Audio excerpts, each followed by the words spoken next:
My name is Amber Wilson, and I'm 32 years old. For 8 years, I financially supported my family with over $400,000 while they secretly called me their cash cow behind my back. The moment I discovered their betrayal shattered my world and changed everything I thought I knew about the people I loved most. Growing up with so little made me determined to succeed, but I never imagined my own family would see me as nothing more than an ATM. Before I dive into how my own family betrayed me, drop a comment letting me know where you're watching from, and hit subscribe if you've ever felt taken advantage of by the people you love most. I grew up in Millfield, a small Midwest town where most families live paycheck to paycheck, including mine. My parents, Rachel and Thomas Wilson, worked multiple jobs just to keep food on the table. Mom waited tables during the day and cleaned offices at night, while Dad worked at the local factory and moonlighted as a handyman whenever he could pick up extra work.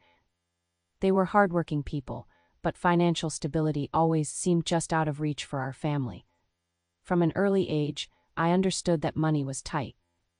Christmas meant one modest gift per child, vacations were non-existent, and new clothes only came when we absolutely couldn't squeeze another season out of what we had. But despite our limited resources, I never felt truly deprived as a child. My parents may have struggled financially, but they made sure we knew we were loved. My younger siblings had very different personalities than mine. Kyle, who's 26 now, was always the baby of the family and acted like it. Even as a child, he expected things to be handed to him. He was charming and could talk his way out of trouble, which meant he rarely faced consequences for his actions. This pattern continued into adulthood. He's never held a steady job for more than a few months, always quitting when things got too stressful or he didn't feel fulfilled.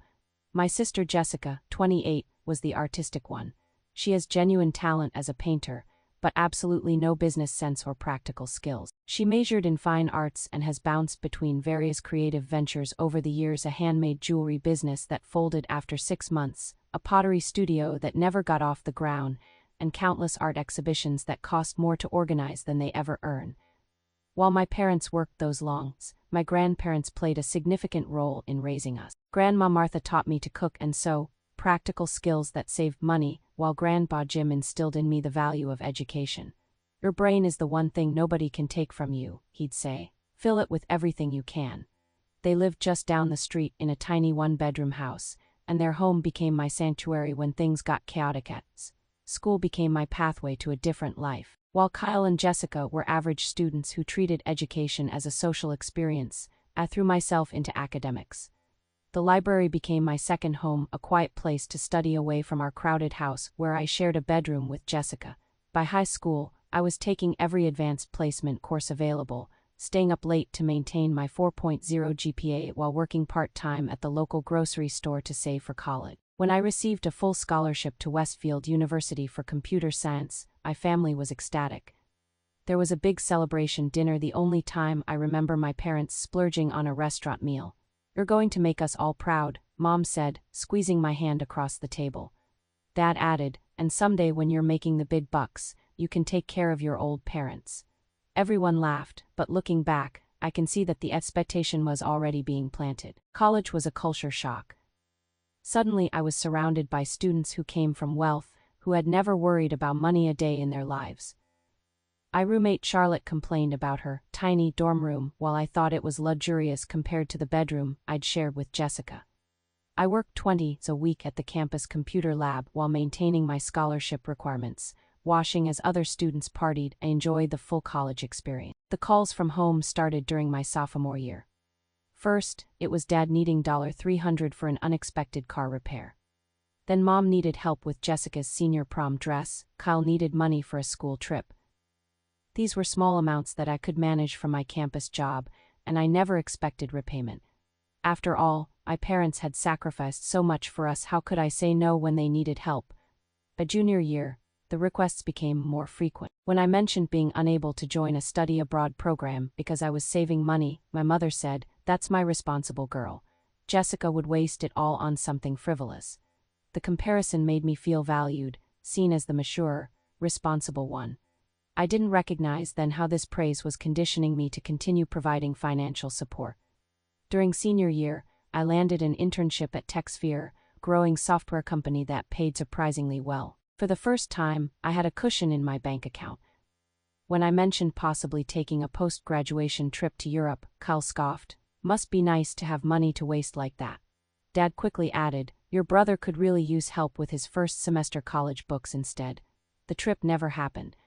I graduated with honors and accepted a full-time position at TechSphere with a starting salary that seemed astronomical to my family. At the graduation dinner, Dad toasted, to Amber, who's going to change all our lives. Everyone clinked glasses, and I felt a surge of pride mixed with a weight of expectation that I didn't fully understand yet. That summer, before starting my job, my parents sat me down for what they called a financial family meeting. They presented me with a list of house repairs they'd been putting off for years: a leaking roof, outdated electrical wiring, plumbing issues. The total came to nearly $15,000. We wouldn't ask if we had any other option, Mom said tearfully. But with your new job. I agreed without hesitation. After all, this was my family home, where my siblings still live.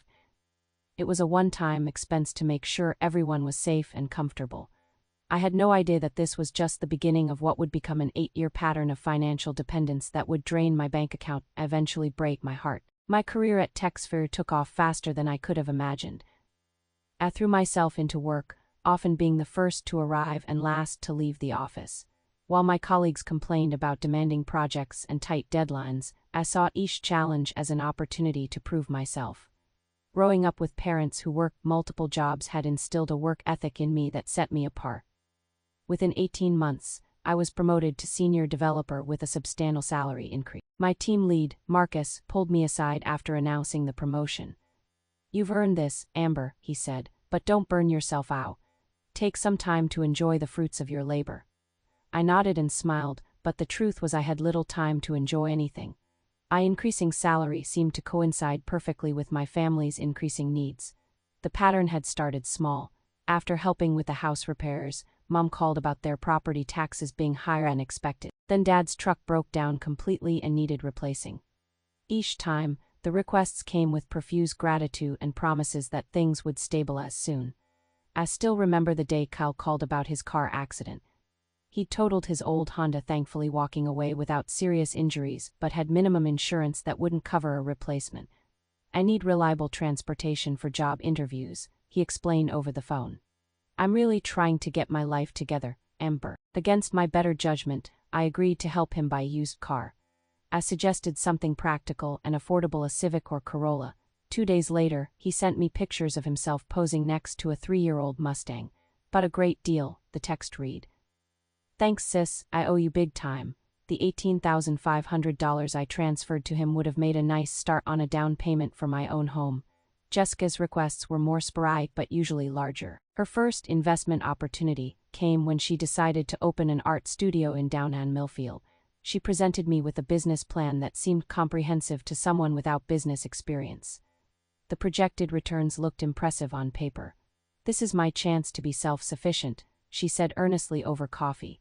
I just need startup capital, and within a year, I'll be able to pay you back with interest. I transferred $22,000 to her account. The studio opened with a lavish party that must have cost at least $1,000. 6 months later, it closed due to market conditions and the town's lack of appreciation for fine art, according to Jessica. None of my investment was ever returned. Meanwhile, the initial house repairs for my parents had somehow evolved into a full renovation. What started as fixing the roof and plumbing turned into new kitchen appliances, hardwood flooring to replace the old carpet, and an expanded deck for family gatherings. Each addition was presented as necessary or as a way to increase the home's value. You should see how beautiful the house looks now, Mom would say during our weekly calls. We've got the nicest home on the block thanks to you. Everyone asks how we could afford such a beautiful renovation. I often wondered what my parents told people about their suddenly improved circumstances. Did they mention that their daughter was footing the bill? Did they feel any discomfort about the arrangement? By my 3rd year at TechSphere, I was keeping a spreadsheet of all the money I'd loaned to my family. The total had already surpassed $120,000, with not a single dollar. I'd been promoted again to development team lead, with another salary increase, but I was still living in the same 1-bedroom apartment I'd rented after college. My colleagues bought homes, took international vacations, and invested in their futures, while I watched my savings account drain month after month. I tried setting boundaries. I opened a discussion about repayment plans during a family dinner, only to be met with uncomfortable silence followed by Mom's tearful response. I didn't realize our needs were such a burden to you. After all we sacrificed to raise you. Dad quickly added, what your mother means is that we're a family. We support each other. When you were growing up, we went without so you could have opportunity. Now that you're successful, it's natural that you'd want to help us enjoy a little comfort in our later years. Kyle rolled his eyes throughout the conversation, while Jessica suddenly became very interested in her mashed potatoes. Neither offered any acknowledgement of the thousands I'd given them personally, separate from our parents' needs. I left that dinner feeling like the villain. Was I being selfish? Were my expectations of financial independence unreasonable? The guilt was overwhelming, and I retreated back into the pattern of giving whenever asked. The requests continued and expanded. Kyle needed help with rent after losing another job. Jessica needed a new car after hers was repossessed. Mom and Dad wanted to take their first ever vacation for their 30th anniversary, a Caribbean cruise that cost nearly $8,000. We've never asked for anything for ourselves, Mom said. This is the one thing we've dreamed about our whole marriage. By year 5, I had been promoted to Director of Development at TechSphere, managing a team of 20 developers and earning a salary that would have seemed impossible to the girl who grew up in Millfield. I finally purchased my own home, a modest 3-bedroom house that cost far less than I could afford on paper. I chose it specifically because the mortgage payments would allow me to continue supporting my family. The day I closed on the house, I received 3 separate financial requests from family members. Kyle needed $2,500 for emergency dental work. Jessica wanted $4,000 to attend an art workshop in New York. Dad called about replacing their water heater. I handled all 3 requests before even ordering furniture for my new, empty living room. 7 years into my career, the spreadsheet showed I had given my family over $350,000. I had postponed my own life goals repeatedly: the international travel I dreamed of, the master's degree I wanted to pursue, the retirement savings I should have been building. My home remained sparsely furnished, and I drove the same car I'd bought used after college. Meanwhile, my parents' home had been completely transformed. Kyle somehow always had the latest iPhone and designer clothes despite his spotty employment history. Jessica had cycled through 4 different passion businesses, each funded by my increasingly reluctant investments. The breaking point was approaching, though I didn't know it yet. As Thanksgiving of that 8th year approached, I found myself exhausted and emotionally drained. My family's needs had become a second full-time job, one that offered no promotions, no vacation time, and certainly no compensation. The spreadsheet now showed a total of just over $400,000 transferred to various family members over 8 years. $400,000 that could have been invested, could have secured my own future, could have given me freedom and options. Instead, it had created a pattern of dependency that showed no signs of ending. Little did I know that the Thanksgiving gathering I was dreading would change everything. Thanksgiving had always been a big deal in the Wilson family. Mom would spend days preparing, the dining room table extended with all its leaves, the good china a wedding gift rarely used brought out from storage. This year was no different, except that I was arriving earlier than planned. My original flight had been cancelled due to weather concerns, and I was automatically rebooked on an earlier connection. I decided not to tell my family about the change. The thought of a few days alone in a hotel, cashing up on sleep before the inevitable family drama, was too appealing to pass up. But as I retrieved my rental car and started the familiar drive to my parents' house, I realized I was hungry. The airline pretzels hadn't done much to satisfy my appetite, and the thought of Mom's homemade rolls was suddenly irresistible. I'd surprise them, I thought. Maybe even help with some of the preparation. I still had my own key to the house, so I parked a little down the street. The driveway was already full with Jessica's car and Kyle's Mustang, and let myself in quietly through the side door that led directly into the kitchen. The sound of laughter stopped me before I announced my presence. My family was gathered around the kitchen island, Mom stirring something on the stove, Dad opening a bottle of wine, Jessica perched on a stool, and Kyle leaning against the refrigerator. They hadn't heard me come in over their conversation. "So when is the cash cow arriving?" Kyle asked, checking his watch with a smirk. I froze in the doorway, my greeting dying on my lips. "Don't call your sister that," Mom said, but she was laughing as she said it. "Amber should be here around 8 tonight." Just in time for me to ask her about funding my new gallery showing, Jessica said, twirling a strand of hair around her finger. I've already got the proposal ready to go. She always says yes when I have visual aids. You should see her face when I tell her I'm this close to landing a permanent job, Kyle added, holding his thumb and forefinger a millimeter apart. 8 years of that line and she still believes it every time. Dad chuckled as he poured wine into 4 glasses. Well, we all have our roles in this family. Your mother and I raised you and Amber. Amber helps with the finances. Our personal ATM, Kyle said, raising his glass in a mock toast. Always reliable, never questions too much if you just act sad enough. Remember when she actually suggested we pay her back, Jessica said, rolling her eyes. As if that was ever the plan. Well, the renovation was a bit much, Mom admitted. I did feel guilty about that. But not guilty enough to stop, Kyle pointed out. The new kitchen is gorgeous, though, Jessica added. Worth every penny of Amber's money. Dad passed around the wine glasses. Speaking of which, we need to talk to her about helping us with a vacation this spring. I'm thinking Florida, maybe 2 weeks. She'll say yes, Kyle said confidently. She always does. Just tell her how hard you've worked all your lives and how you deserve a break. Works every time. To Amber, Jessica said, raising her glass. The gift that keeps on giving. To our cash cow, Kyle added with a laugh. They all clinked glasses, laughing together at my expense. I must have made a sound, a gasp or sob that escaped without my permission because suddenly they all turned toward the door. 4 pairs of eyes widened in shock as they registered my presence. Amber, Mom exclaimed, nearly dropping her wine glass. You're early. We weren't expecting you until tonight. I stood frozen, unable to form words as 8 years of generosity collapsed into this single, clarifying moment. Every sacrifice I'd made, every dream I'd deferred, every boundary I'd failed to enforce, all of it played through my mind like a montage of my own foolishness. How long have you been standing there? Dad asked, his voice unnaturally high. Long enough, I managed to say, my voice surprisingly steady despite the earthquake happening inside me. Long enough to hear what you really think of me. Oh honey, we were just joking around, Mom said, setting down her glass and moving toward me. You know how family is. No, I said, taking a step back. I don't think I do know how family is, at least, not this family. Come on, sis, Kyle said with that charming smile that had probably cost me $50,000 over the years. Don't be so sensitive. We appreciate everything you do for us. You appreciate my money, I corrected him. There's a difference. That's not fair, Jessica protested.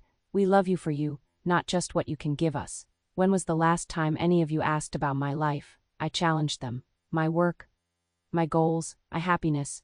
When was the last time any conversation we had didn't end with you asking me for money? The silence that followed was deafening.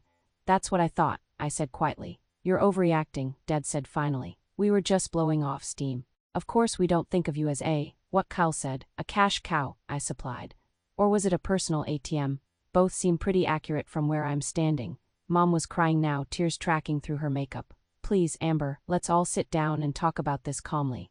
We can explain. Explain what? I asked. Explain how you've been laughing behind my back while taking over $400,000 from me. Explain how you've been strategizing ways to get more. Or explain how none of you ever intended to pay me back a single cent. The number $400,000 hung in the air.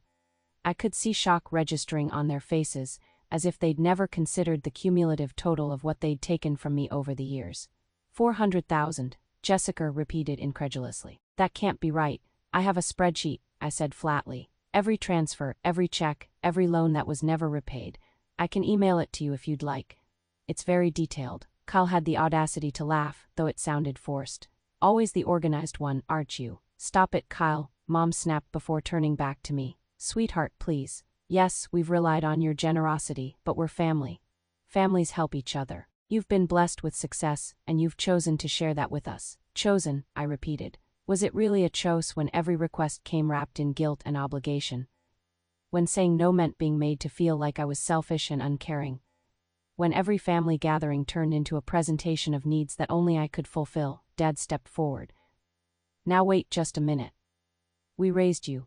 We sacrificed everything to give you opportunities. Is it so wrong that we expected some gratitude in return?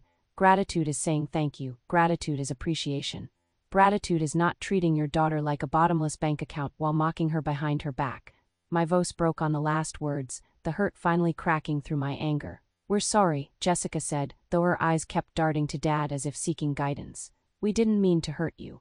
But you did, I said simply. You hurt me deeply, and I can't do this anymore. I turned and walked out the door I had entered through just minutes earlier, ignoring their calls to come back, to talk this through, to not ruin Thanksgiving. I got into my rental car and drove away from the house, away from the family that had taken so much more than money from me. They had taken my trust, my self-respect, and my belief in unconditional love. As I drove toward the hotel I had originally planned to check in later, tears blurred my vision. I pulled over to the side of the road, put my head against the steering wheel, and finally allowed myself to feel the full weight of their betrayal. The comfort inn on the outskirts of Millfield became my refuge that Thanksgiving weekend. I checked in with swollen eyes and a hoarse voice, the sympathetic desk clerk mercifully asking no questions beyond whether I preferred a room away from the elevator. I nodded gratefully and took the key card, retreating to room 217 where I could fall apart in private. Once inside, I kicked off my shoes and sat cross-legged on the bed, staring at the generic hotel artwork on the wall without really seeing it. My phone had been buzzing constantly since I'd left my parents' house. I finally turned it off completely after the 20th text message and 10th voicemail. The messages followed a predictable pattern. Moms were tearful and guilt-inducing. "We love you so much, please come back, we're devastated." Dads were more defensive. "You're blowing this way out of proportion." Families joke about each other all the time. Kyle's were dismissive. "Seriously sis, learn to take a joke." And Jessica's were self-centered. "I don't know what I'll do if you're really cutting us off financially." Not one of them contained a genuine apology or acknowledgement of how deeply they had hurt me. I ordered room service a turkey sandwich that seemed fitting for the holiday and barely tasted it as I ate mechanically, staring at the muted television. The sitcom families with their neatly resolved conflicts within 30 minutes seemed like aliens from another planet. Around midnight, I finally turned my phone back on, ignoring the flood of notifications from my family, and called the one person I knew would understand. "Amber," Melissa answered grudgingly. "Is everything okay? It's midnight." Melissa had been my roommate sophomore year of college and had remained my closest friend despite the distance. She lived in Chicago now, working as a marketing executive. "They called me their cash cow," I said without preamble, my voice breaking. "Behind my back. They've been laughing at me for years." "Oh, Amber," Melissa sighed, and I could hear rustling as she presumably sat up in bed. "I'm so sorry. What happened?" I told her everything, arriving early, overhearing the conversation, the confrontation, and my escape to the hotel. As I spoke, I realized Melissa wasn't sounding surprised. "You don't seem shocked," I said finally. There was a pause before she answered. "Honestly, I've been worried about your family's financial dependence on you for years. Remember when you canceled our trip to Spain because your dad suddenly needed a new truck? Or when you couldn't come to my wedding rehearsal dinner because Jessica had an emergency that required a wire transfer? Why didn't you say something?" I asked, though I knew the answer. "I tried, gently. But you always defended them. Said they'd do the same for you if positions were reversed. Said they'd sacrificed so much when you were growing up. I didn't want to push and lose our friendship." She was right. I had defended them, repeatedly, to Melissa and to myself. For years, I'd silenced the small voice inside that questioned whether this one-way financial relationship was healthy. "I feel so stupid," I whispered. "You're not stupid, Amber. You're kind and loyal and generous. They took advantage of those qualities. That's on them, not you." We talked for nearly 2 hours. Melissa listened as I cycled through emotions: devastation, rage, humiliation, grief. By the time we hung up, with promises to talk again tomorrow, I felt wrung out but slightly more anchored. The next morning, I called the office of Dr. Alina Bennett, a therapist I'd seen briefly 2 years earlier for work-related anxiety. By some miracle, she had a cancellation that afternoon. I extended my hotel stay and drove to her office in the neighboring town. "Financial exploitation within families is surprisingly common," Dr. Bennett said after I recounted what had happened. "But that doesn't minimize your pain or their betrayal." Over the next 2 hours, we unpacked not just the Thanksgiving incident, but the years-long pattern that had led to it.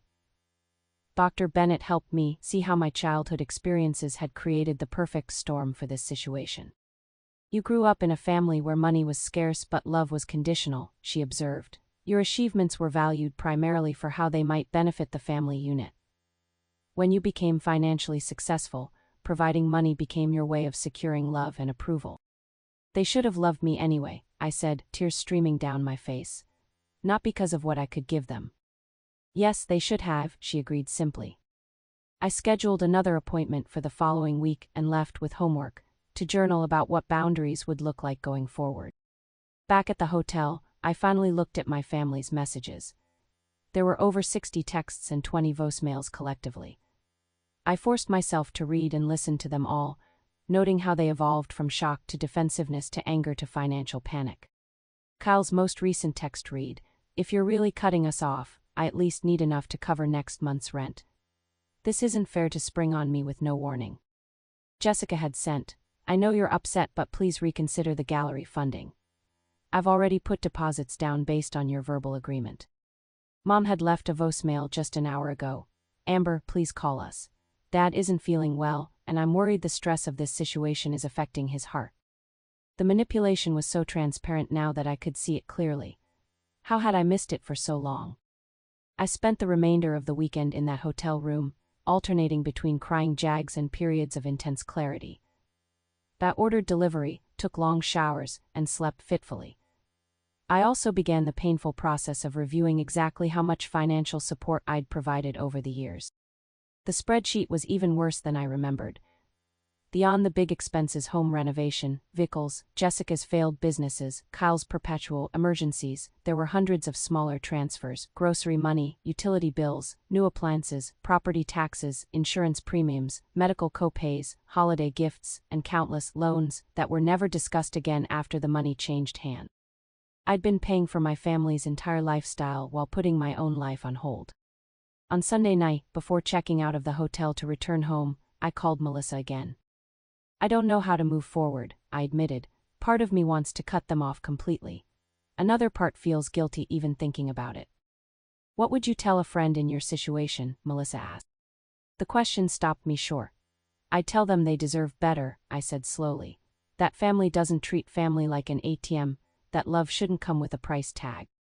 "Then maybe that's what you need to hear too." I nodded, though she couldn't see me. "I need to set boundaries." "Yes, you do. And it's going to be hard. They're not going to like having their gravy train derailed." "I can't keep doing this, Melissa. I've given them over $400,000 in 8 years. Do you know what that could have been if I'd invested it? Or what experiences I could have had? I haven't even taken a real vacation since college." "So take one," she said promptly. "Come to Chicago next weekend. We'll go shopping, see a show, eat at restaurants where the napkins aren't paper." For the first time in days, I laughed. "That sounds amazing. And Amber, whatever you decide about your family, I'm here for you, just don't go back to the way things were. You deserve so much better." After hanging up, I sat down with my journal and began planning what healthy boundaries with my family would look like. By the time I checked out the next morning, I had a framework for the difficult conversation ahead. The drive back to my own home, a 3-hour journey from Millfield, gave me time to reflect on how I'd allowed myself to become the family bank. I recognized my own responsibility in creating this dynamic. I had never firmly said no. I had never required accountability. I had valued being needed over being respected. That would change now, it had to. It took me 2 weeks to prepare for the conversation that would forever change my relationship with my family. During that time, I continued therapy with Dr. Bennett, politely declined all financial requests from family members, and consulted with a financial advisor about how to rebuild my savings and retirement funds. I also spoke with my Aunt Linda, my father's sister, who had distanced herself from the family years ago for reasons she'd never fully explain. Our conversation was illuminating.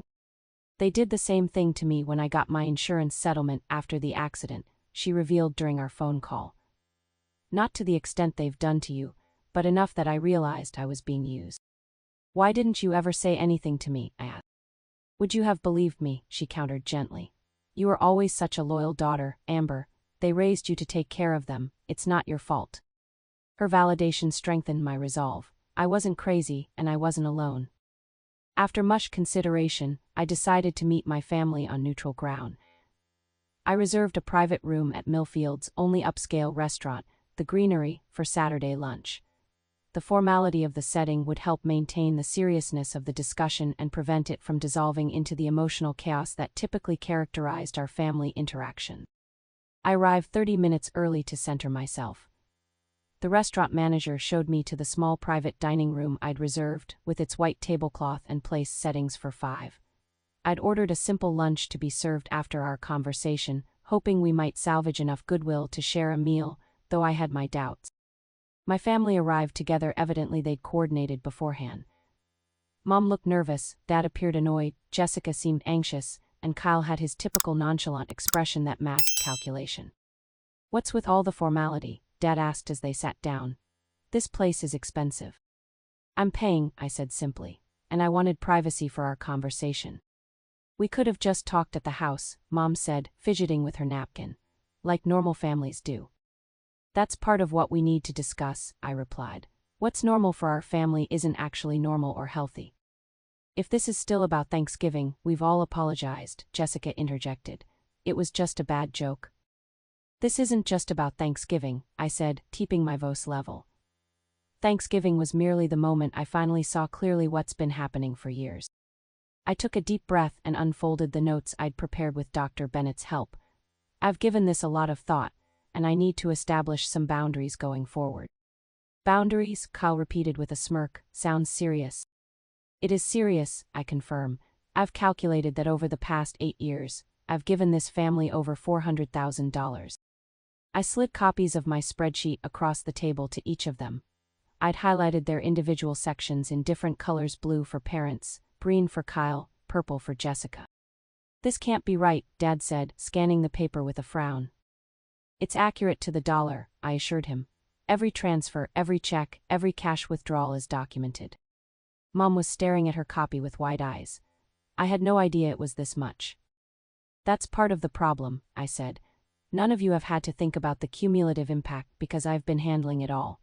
You ask, I give, that's been our dynamic." "And now you're changing the rules," Kyle said accusingly, "without warning." "Yes, I am," I agreed calmly. "The current arrangement isn't sustainable financially or emotionally. Especially now that I know how you all really see me."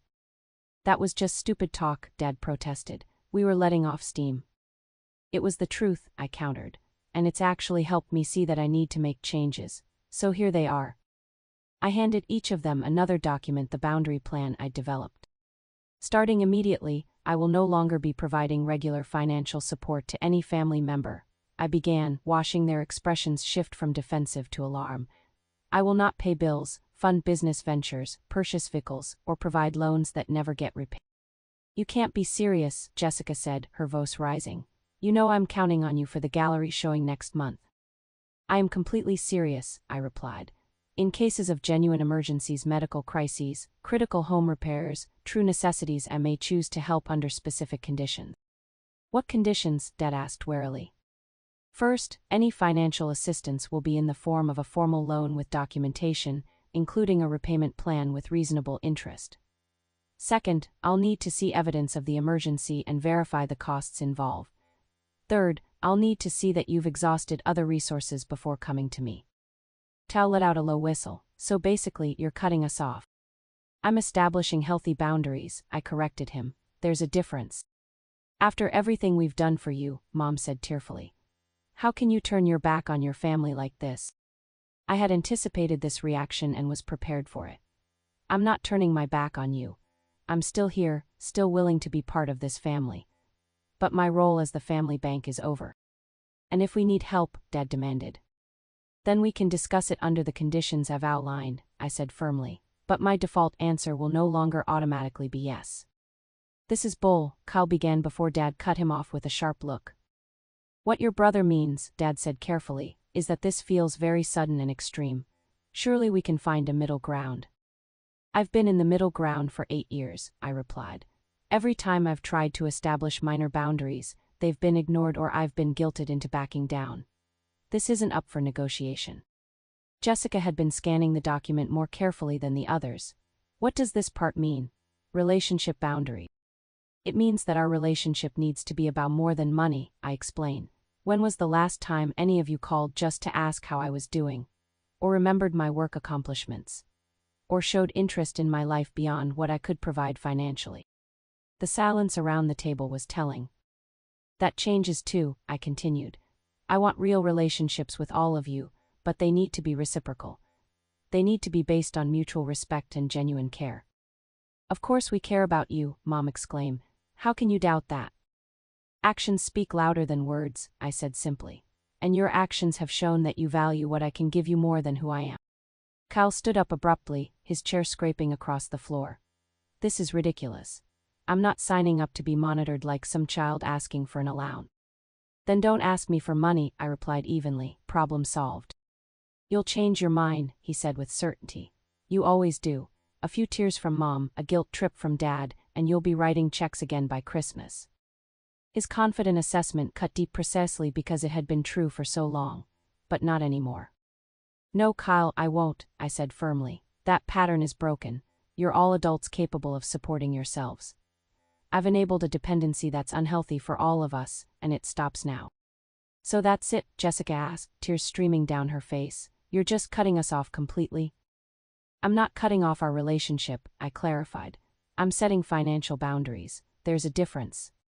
Doesn't feel different from where I'm sitting, Dad muttered. I understand this is a shock, I acknowledge. And I'm sorry for the abrupt change. But I need to do what's healthy for me now. And what about what's healthy for your family? Mom challenged.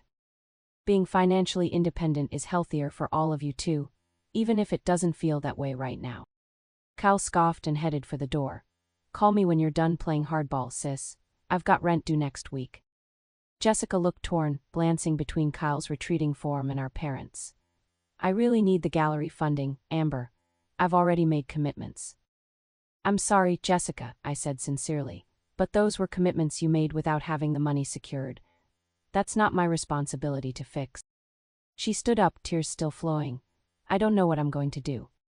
You'll figure it out, I said. You're creative and resourceful. Use those skills for your finances too. Jessica shook her head and followed Kyle out, leaving me alone with my parents. Is this really how you want to leave things? Mom asked, her voice thick with emotion. With your siblings walking out. That was their choice, I pointed out. I'm still here willing to talk. Dad leaned forward, his expression serious. Amber, I understand you're upset about what you overheard. We're sorry about that, truly. But this reaction seems extreme. We're your parents. We raised you, clothed you, put a roof over your head. Yes, you did, I agreed, because that's what parents are supposed to do for their children. It's not a transaction that entitles you to their financial support for the rest of your lives. We're not getting any younger, Mom said quietly. We were counting on your help for retirement. The guilt trip was so predictable I almost laughed. You both have jobs, you have Social Security, Dad has a pension. The house is paid off with my money, I might add. You have resources if you budget properly. It won't be enough for the lifestyle we've grown accustomed to, Dad admitted. Then adjust your lifestyle, I suggested, like most people have to do. They exchanged a look I couldn't quite interpret. Is there anything we can say to change your mind? Mom asked finally. I shook my head. This isn't a negotiation. These are my boundaries going forward. You can choose to respect them and maintain a relationship with me, or you can decide that without my money, I'm not worth having in your lives. That choice is yours. Dad stood up slowly. I think we need some time to process this. I understand, I said, rising as well. The lunch I ordered should be arriving soon. You're welcome to stay. I've lost my appetite, Mom said, gathering her purse. Call us when you've had time to reconsider this approach. I watched them leave, my heart heavy but my resolve intact. I sat back down alone at the table set for 5, and when the server arrived with the food, I asked for it to be packaged to go. I left a generous tip and drove back home, the containers of untouched food on my passenger seat a perfect metaphor for the nourishment and connection my family had just rejected. That night, I sent a group text to all of them. I love you all and am open to building healthier relationships going forward. My boundaries remain firm, but my door remains open. No one responded. As I crawled into bed that night, I felt a complex mixture of grief and relief. The conversation had gone exactly as I'd expected, and that was both sad and validating. I had finally spoken my truth and stood firm in my worth, even if my family couldn't yet see it. The weeks following what I came to think of as the boundary conversation were some of the most difficult of my life. My family's reactions escalated in ways both predictable and surprising, testing my resolve daily. The first week brought a barrage of texts and calls alternating between guilt trips, anger, and occasional attempts at negotiation. Mom left tearful voicemails about how she couldn't sleep from worry. Dad sent stern texts about family obligation. Pal simply demanded money with increasing hostility. Jessica vacillated between pleading for just this one last funding for her gallery and angry accusations about ruining her career. I responded consistently but briefly, reiterating my boundaries and expressing willingness to maintain relationships that weren't financially based. Most of my messages went unanswered or received only angry responses. By the second week, they changed tactics. Suddenly extended family members I rarely spoke with were calling me. "Your mother is beside herself," said Aunt Peggy, Mom's sister who lived in Florida. "I've never heard her so upset. Can't you work something out with them?" "Your father mentioned you've cut the family off completely," Uncle Steve claimed, though that wasn't at all what I'd done. Even my grandmother called, her voice wavering. "Amber, dear, I don't understand what's happening, but your mother says you've abandoned the family. That doesn't sound like you." It became clear that my parents were controlling the narrative, painting me as the villain who had abruptly and cruelly cut off all contact and support without reason. I tried explaining my side to a few relatives, but quickly realized most had already formed their opinions based on my parents' version of events. The third week brought social media into the battlefield.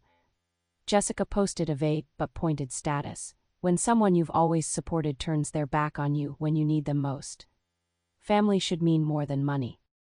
The comments flooded in from mutual hometown friends and relatives, all offering sympathy to Jessica and expressing shock at the unnamed betrayer. Clearly me. Kyle took a more direct approach, tagging me in a post that read, "Shout out to my sister Amber Wilson who decided her family isn't worth helping anymore now that she's successful. Hope that big house feels good when you're alone for the holidays." I didn't engage with either post, though I did screenshot them for my next therapy session. Dr. Bennett helped me process the public shaming attempt and reminded me that this escalation was predictable. "They're trying to force you back into the role you've always played," she explained. "When direct approaches failed, they're now using social pressure and public opinion. Hold firm. This phase will pass." The fourth week brought the health concerns I had anticipated. Mom called on a Tuesday night, her voice shaking. "Your father's had chest pains," she said without preamble. "The doctor says it's stress-related. Are you happy now?" "I'm sorry to hear Dad's not feeling well," I replied carefully. "Is he seeing a cardiologist?" "We can't afford specialists on our own, Amber, you know that." "Dad has health insurance through his job," I pointed out. "And I know for a fact his plan covers specialist referrals." "This is what you've reduced us to," she said bitterly. "Counting pennies for healthcare." "Mom, I'm genuinely concerned about Dad's health, but using it as leverage isn't going to change my boundary." The call ended with her hanging up. I felt terrible about Dad's health issues, whatever their cause, but I also recognized the timing as suspiciously convenient. Throughout this challenging period, unexpected sources of support emerged. Aunt Linda, who had previously distanced herself from the family, became a steady presence in my life. We spoke weekly, and her validation helped me maintain perspective. "Your parents did the same thing to me," she reminded me. "First the guilt trips, then getting other family involved, then vague health crises. It's from their playbook." More surprisingly, my grandfather, Dad's father, called me privately. "I want you to know I understand what you're doing," he said in his gravelly voice. "Your grandmother doesn't know I'm calling. She's too caught up in the drama your mother's spinning. But I've watched how they've treated you for years, and it wasn't right." His support brought me to tears. "Thank you, Grandpa, that means more than you know. Stand your ground, kiddo. They'll either adjust or they won't, but don't let them make you feel guilty for taking care of yourself." With this foundation of support, I began to focus more on my own growth and less on my family's reactions. I took Melissa up on her invitation to visit Chicago, my first real vacation in years. We spent a weekend shopping, attending a Broadway show, and eating at restaurants where, true to her word, the napkins weren't paper. For the first time in ages, I felt lightness and freedom. When I returned home, I enrolled in an evening MBA program I'd been putting off for years, redirecting some of the money that had previously gone to my family toward my own education. I joined a local book club and made new friends who knew nothing about my family drama and liked me simply for who I was. I also consulted with a financial advisor who helped me create a plan to rebuild my retirement savings. "You're still young," she assured me. "With your income and proper planning, you can make up the lost ground. 6 weeks after the boundary conversation, I received an unexpected text from Kyle. Got a job, real one, full-time at Watson Manufacturing, benefits and everything. I responded immediately, that's fantastic, Kyle, I'm really proud of you. Don't make a big deal of it, he texted back, but thanks. It was a tiny olive branch, but it gave me hope. Maybe, just maybe, my boundaries would ultimately be healthy for everyone. Jessica's transformation took longer. 2 months after our confrontation, she called me, sounding more grounded than I could remember. I got a part-time job teaching art at the community center, she said, and I scaled back my gallery plans to something I can actually afford on my own. That sounds really smart, Jess, I said cautiously. It's not what I wanted, she admitted, but it's what I can do right now, and the teaching is actually, I don't know, fulfilling in a way I didn't expect. I'm glad to hear that. There was a pause before she added, I'm sorry about that social media post, it was immature. Thank you for apologizing, I said, genuinely touched. That means a lot. My parents took the longest to show any signs of adjustment. 3 months passed with minimal contact, just terse text responses to my occasional check-ins. Then, out of the blue, Mom called with a different tone than I'd heard since Thanksgiving. We've been doing some thinking, she said, sounding more subdued than usual, and some budgeting. Your father's working with a financial advisor at the credit union. That's great, I said, surprised but pleased. We're not happy about the situation, she continued, but we're adapting. Your father's health is actually better now that we're on a proper budget. Less takeout, more home cooking like we used to do. It wasn't an apology or a full acknowledgement of their behavior, but it was progress. I accepted it as such. As 6 months turned into 9, our relationships slowly began to rebuild on new foundations. Kyle and I established a weekly phone call that, remarkably, never involved requests for money. He was advancing at his job and had even started dating someone seriously, a nurse named Rebecca who seemed to be a stabilizing influence. Jessica invited me to a small showing of her work at the community center where she taught. The scale was much smaller than her previous grandiose plans, but the work was actually selling. Turns out when I'm not stressed about funding, I create better art, she admitted. My parents remained the most distant, but even they were showing signs of change. Dad's retirement planning was in full swing, with no assumptions about my contributions. Mom had taken a part-time job at a local florist and discovered she enjoyed the work and social interaction. By the 1-year mark after setting my boundaries, I had transformed my own life as well. I was halfway through my MBA program, had fully funded my emergency savings account, and was contributing the maximum to my retirement plans. I'd taken 2 more vacations, a solo trip to Portugal and a hiking adventure in Colorado with friends from my book club. I'd also started dating Ryan, an engineering professor I met through a mutual friend. Our relationship developed slowly and thoughtfully, with none of the financial entanglements that had characterized my family relationships. When I finally told him the full story of my family situation, his response was validating. You did an incredibly brave thing, he said. Setting boundaries with family is one of the hardest challenges anyone can face. On the anniversary of the boundary conversation, I received a surprising invitation from my parents to Sunday dinner at their house. I accepted with cautious optimism. The home that had once been showcased as evidence of my financial contributions was noticeably different. Some of the more extravagant renovation elements had been replaced with simpler alternatives. The huge sectional sofa was gone, replaced by a modest but comfortable set. The massive television had been downsized. We sold some things we didn't really need, Dad explained when he caught me noticing the changes. Put the money toward retirement.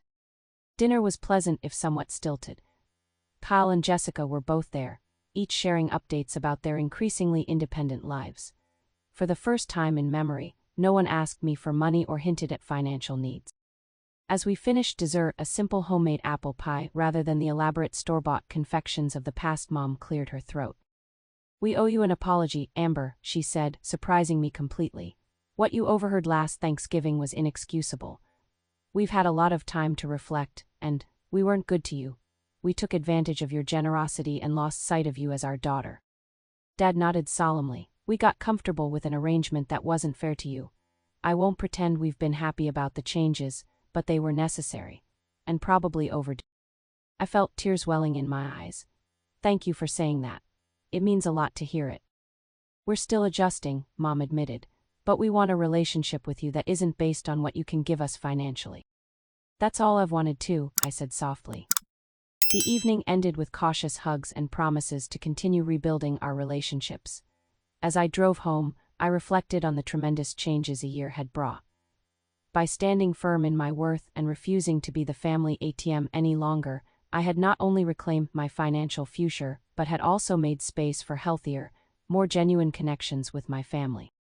The road hadn't been easy, and our relationships were still works in progress, but for the first time in years, I felt hopeful about our family's future, a future based on mutual respect rather than monetary transaction. 1 year turned into 2, and with each passing season, our family dynamic continued to evolve in ways I couldn't have imagined. That devastating Thanksgiving Day. Looking back now, I can see that setting those financial boundaries was like removing a dam that had been holding back authentic relationships. Once the money was no longer flowing, we had to find new ways to connect or drift apart entirely.